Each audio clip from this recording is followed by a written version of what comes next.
আসসালামু আলাইকুম বন্ধুরা, কেমন আছেন আপনারা সবাই? আশা করব আল্লাহর রহমতে সবাই ভালো আছেন। মাছে ভাতে বাঙালি, এইটা যেমন সত্য তেমনি ভর্তা প্রেমী বাঙালি এইটাও কিন্তু চিরন্তন সত্য। তো আজ আপনাদের সামনে নিয়ে আসলাম দারুণ স্বাদের একটি বেগুন পোড়ার ভর্তা রেসিপি। তো চলুন বন্ধুরা দেখিনি কি লাগে এই ইউনিক একটা বেগুন পোড়ার ভর্তা রেসিপি করতে। এখানে আমরা প্রায় বড় বড় সাইজে 2টা বেগুন নিয়ে মাঝখান দিয়ে ভালো করে চিড়ে দিয়েছি। বন্ধুরা, এইভাবে যদি বেগুন পোড়ার ভর্তা বাসায় একবার করেন, আপনি কিন্তু এই বেগুন পোড়ার ভর্তার ফ্যান হয়ে যাবেন। তো আমরা এখানে বেগুনের সাথে আরও কিছু জিনিস অ্যাড করব যাতে ভর্তার টেস্টটা আরও বেড়ে যায়।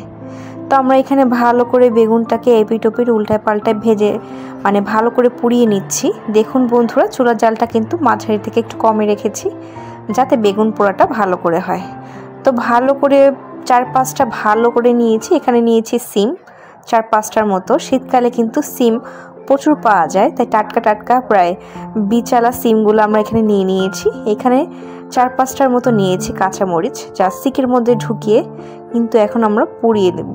সিম পোড়া কখনো কি খেয়েছেন? খেলে আজকের ভিডিওটা কিন্তু আপনার জন্য। এখানে সিম, টমেটো, বেগুন সবগুলোকে কিন্তু খুব ভালো করে আমরা পুড়িয়ে নিচ্ছি। এখানে যে বেগুনটাকে পুড়িয়ে রেখেছিলাম বন্ধুরা, সেই বেগুনটাকে কিন্তু ভালো করে উপরে যে পোড়া অংশগুলো আছে সেই পোড়া অংশগুলো কিন্তু ভালো করে এখন আমরা তুলে ফেলবো। যেদিন আমাদের বাসায় এই ভর্তাটা করা হয় সেদিন কিন্তু ভাতের চালের পরিমাণটা একটু বেশিই দেওয়া হয়, কারণ আমরা মাছ মাংস পছন্দ করলেও আমরা কিন্তু বাঙালি, আমরা কিন্তু ভর্তা দিয়ে ভাত, গরম ভাত খেতে কিন্তু অনেক বেশি ভালোবাসি। এখানে একটা মাছ নিয়েছি, যে মাছটাকে আমরা লবণ দিয়ে ভালো করে এখন মাখিয়ে নিব। আমরা এই বেগুন পোড়ার সাথে সিম পোড়া, টমেটো পোড়া আর মাছ পোড়া অ্যাড করেছি। একটা ইউনিক একটা টেস্ট দিতেই কিন্তু আজকের এই বেগুন রেসিপিটা নিয়েছি। অল্প একটু পরিমাণ লবণ, অল্প একটু হলুদ আর অল্প একটু সয়াবিন তেল দিয়ে ভালো করে কিন্তু এখন মাছটাকে মেখে নিব। বন্ধুরা, আপনি যদি বাসায় একবার এই ভর্তাটা করেন, সবাই কিন্তু আপনার এই ভর্তাটার প্রশংসা করবে আর বারে বারে কিন্তু এই ভর্তাটা বানিয়ে খাইতে বলবে। এবং আমার বাসায় যখন এই ভর্তাটা আম্মু করে তখন কিন্তু আমি ভাতের পরিমাণটা অনেক বেশি খাই, কারণ ভর্তা আমার পরিবারের সবাই খেতে কিন্তু খুব পছন্দ করে। আর আমরা বাঙালিরা প্রত্যেকেই ভর্তা খেতে অনেক বেশি পছন্দ করি। আর এমন একটা ভর্তা থাকলে কে না পছন্দ করবে ভাত একটু বেশি খেতে। তো বেগুনগুলোর সাথে কিন্তু আমরা টমেটোগুলোকেও পুড়িয়ে নিচ্ছি। এখানে প্রায় 4-5টার পরিমাণ শুকনো মরিচটাকেও ভালো করে পুড়িয়ে নিচ্ছি। একটু খেয়াল রাখবেন শুকনো মরিচটা পোড়ানোর সময় যেন আঙ্গুলে না লেগে যায়, তাহলে কিন্তু একটা পুড়ে যাওয়ার সম্ভাবনা থাকবে। এভাবে নিভে বারে বারে এপিট ওপিট উল্টে পাল্টে কিন্তু এভাবে 4-5টা শুকনো মরিচ কিন্তু এভাবে ভালো করে পুড়িয়ে নেবেন। আমরা কিন্তু এই শুকনো মরিচের সাথে সাথে সিম, টমেটো এই সবগুলোও কিন্তু পুড়িয়ে নিচ্ছি। দেখুন টমেটো পোড়ার একটা গন্ধ বের হচ্ছে। এখানে আমরা পাকা টমেটো দিয়েছি পোড়ানোর জন্য। এবার এই মাছটাকে কিন্তু ভালো করে উল্টায় পাল্টায় পুড়িয়ে নিতে হবে। মাছটা পোড়ানোর সময় একটু খেয়াল রাখবেন যে মাছের গায়ে যে তেলটা আছে সেটা যেন আপনার শরীরে লেগে আপনার হাতে বা পায়ে না পড়ে বা ছিটে না আসে, তাহলে পুড়ে যাওয়ার সম্ভাবনা থাকে। এখানে যে পোড়া টমেটোগুলো ছিল, উপরের যেই ছিলকাটা থাকে বা উপরে যে খোসাটা থাকে, আমরা কিন্তু সেই ওপরে খোসাটাকে ভালো করে পরিষ্কার করে নিচ্ছি যাতে পোড়া অংশটা বের হয়ে যায়। একটু চাপ দিয়ে কিন্তু পোড়া অংশটা বের করা যায়। তো দেখুন বন্ধুরা, এদিকে কিন্তু সিকের ভিতরে আমাদের মাছ পোড়াটা হয়ে যাচ্ছে। চাইলে কিন্তু এই মাছ পোড়াটা এইভাবেও খেয়ে ফেলতে পারেন, বাট যেহেতু আজকে আমরা সব কিছু পোড়া ভর্তা করছি, আজকে মাছটাকেও কিন্তু সুন্দর করে এপিট ওপিট উল্টে পাল্টে পুড়িয়ে নিব। তো মাছটা প্রায় পোড়ানো হয়ে গিয়েছে। আসলে ভিডিওটা একটু ফাস্ট করে দিয়েছিলাম, সম্পূর্ণ ভিডিওটা যদি দেখাই তাহলে ভিডিওটা অনেক বেশি লং হয়ে যাবে, আপনারা বোরিং ফিল করতে পারেন, তো একটু ছোট করে দিয়েছি। এখানে ভালো করে কিন্তু উল্টে পাল্টে সমস্ত মাছের গায়ে কিন্তু পোড়াটা যাতে হয়, মাছটা যেন কাঁচা না থাকে, তাহলে যদি কাঁচা পোড়াটা ভালো না হয়।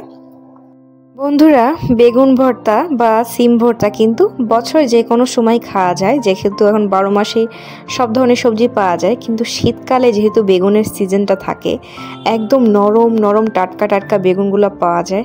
আর এই বেগুন দিয়ে পোড়ার ভর্তা করতে খেতে কিন্তু অনেক বেশি ভালো লাগে। এখানে দেখুন যে মাছটা নিয়েছিলাম, মাছটাকে কিন্তু খুব ভালো করে আমরা পুড়িয়ে নিচ্ছি।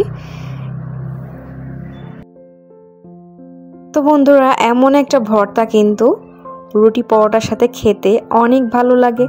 আর এই ভর্তাটা যেহেতু বেগুন পোড়া, টমেটো পোড়া, মাছ পোড়ার ভর্তা, অবশ্যই কিন্তু এই ভর্তাটা মিস করবেন না। এখানে আমরা কাঁচামরিচ নিয়েছিলাম পুড়িয়ে, আর শুকনো মরিচটাকে পুড়িয়ে নিয়েছিলাম, দুইটাকে ভালো করে মিক্স করে নিলাম, রসুন কুচি দিয়ে দিলাম ভিতরে। তো বন্ধুরা, কাঁচামরিচ নিয়েছিলাম আমরা 5টার মতো, শুকনো মরিচও নিয়েছিলাম 6টার মতো।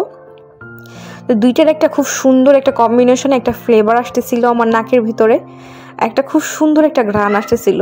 আর এই ঘ্রাণটা দেখেই আমি বুঝতে পেরেছিলাম যে ভর্তাটা কত মজা হবে। তো আপনাদের কাছে আজকে একটা টিপস শেয়ার করি, সেটা হচ্ছে অবশ্যই বেগুন পোড়া, সিম পোড়া বা টমেটো পোড়া, যাই পোড়া ভর্তাই করুন না কেন, অবশ্যই কাঁচা পেঁয়াজ আর কাঁচা রসুন দিয়ে করবেন। এতে কিন্তু ভর্তার টেস্টটা আরও দ্বিগুণ বেড়ে যায়। তো আমরা এখানে যেই প্রায় বড় বড় সাইজের 2 থেকে 3টা পেঁয়াজ নিয়েছিলাম, একদম বড় সাইজের। তো সেই পেঁয়াজটাকে কুচি করে কেটে এখন কিন্তু ভালো করে আমরা এইভাবে ছেঁচে নিব। আর এই ছেঁচার ভর্তাটা খেতে এত ভালো লাগে বলার থেকেও বাইরে। যে টমেটোগুলো পুড়িয়ে নিয়েছিলাম সেই টমেটোগুলোকে ভালোভাবে ছেঁচে নিচ্ছি। এই হচ্ছে ছেঁচুনিতে একটা সুন্দর টমেটো পোড়ার গন্ধ আমার নাকে আসতেছিল। আমি এই ভর্তার গন্ধটা দেখেই বুঝতে পেরেছিলাম যে ভর্তাটা খেতে কতটাই মজা হবে। তো রইল বাকি উপকরণগুলো, দিয়ে দিলাম এখানে সিম পোড়া। সিমটা পোড়ানো হয়েছে একদম পারফেক্ট ওয়েতে। আপনারা আবার ভাববেন না সিম পোড়াটা খেতে কেমন লাগবে, সত্যি খুবই অসাধারণ লাগে, একদম অ্যামেজিং একটা ভর্তার রেসিপি। আমি রিকমেন্ড করব যারা হচ্ছে ভর্তা প্রেমী মানুষ, যারা ভর্তা খেতে অনেক ভালোবাসে। আর আমি জানি আমার প্রত্যেকটা বাঙালি ভাই বোনই কিন্তু ভর্তা খেতে অনেক বেশি ভালোবাসে। আর এই ভর্তা কিন্তু রুটি, পরোটা আর গরম ভাতের সাথে খেতে অনেক বেশি ভালো লাগে। তো শীতকাল তো প্রায় চলেই যাচ্ছে, কেন এই ভর্তাটা মিস করবেন? ভর্তাটা মিস না করে অবশ্যই আমার ভর্তা প্রেমী ভাই বোনদের জন্য রিকোয়েস্ট করে রাখবো, অবশ্যই বাসায় একবার হলেও এই ভর্তাটা করে খাবেন। এখানে যে মাছটা পুড়িয়েছিলাম সে মাছটা দেখাচ্ছি। এখানে আমরা যে বেগুনের অংশগুলো ছিল, প্রত্যেকটা বেগুনই কিন্তু, এখানে 2-3টা বেগুন আমরা পুড়িয়েছিলাম। তো 2-3টা বেগুন কিন্তু ভালো করে খোসা ছাড়িয়ে নিয়েছি। এবার যে শক্ত অংশগুলো থাকে সে শক্ত অংশগুলো কিন্তু আমরা ফেলে দিব। তো বেগুনগুলো যখন তুলছিলাম দেখছিলাম যে আশেপাশে কোথাও, আম্মু যখন তুলেছিল তখন দেখছিলাম যে আশেপাশে কোথাও বেগুনে কোনো পোড়া অংশ আছে কিনা। আসলে বেগুনে আর কোনো পোড়া অংশ নেই। আম্মুর হাতটা দেখে আপনারা হয়তো বা বুঝতে পেরেছেন কতটা তেল। বেগুনটা আসলে প্রচুর টাটকা ছিল। টাটকা একটা বাজার থেকে নিয়ে আসছিলাম বেগুনটা, একদম সকাল সকাল চলে গেছিলাম আমরা বাজারে। তো বেগুনের তেল কিন্তু আম্মুর হাতে লেগেছে, আমরা কিন্তু এক্সট্রা কোনো তেল ইউজ করিনি। তো বেগুনে কিন্তু প্রচুর পরিমাণে তেল হয়, আপনারা জানেন কিনা অবশ্যই কমেন্টে জানাবেন, যাতে হচ্ছে ন্যাচারাল অয়েল। বেগুনে কিন্তু প্রচুর ন্যাচারাল অয়েল থাকে, অনেকে হয়তো বা জানেন কিনা জানি না, বাট বেগুন পোড়ানোর সময় কিন্তু সেই ন্যাচারাল অয়েলটা বের হয়ে যায়।